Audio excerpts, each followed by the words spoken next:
విజయవాడ ప్రాంత ప్రజలకు శుభవార్త.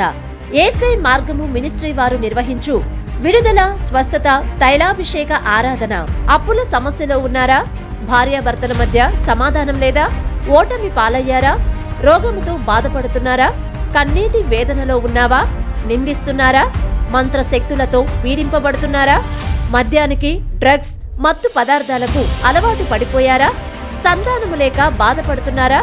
విశ్వాసంలో బలపడగోరుచున్నారా? వీటన్నిటి నుండి యేసు నిన్ను విడిపించును. అయితే రండి, మే 20 మంగళవారం ఉదయం 10 గంటల నుండి మధ్యాహ్నం 3 గంటల వరకు. వీటన్నిటి కొరకు దైవజనులు పాస్టర్ వినయం గారు, సిస్టర్ ఎస్తేర్ రాణి గారు మీ కొరకు ప్రత్యేకంగా ప్రార్థించెదరు. స్థలం విజయవాడ హనుమంతరాయ గ్రంథాలయం, ఏలూరు లాకుల సెంటర్, గాంధీనగర్. సంప్రదించవలసిన నంబర్ 8333 833 061.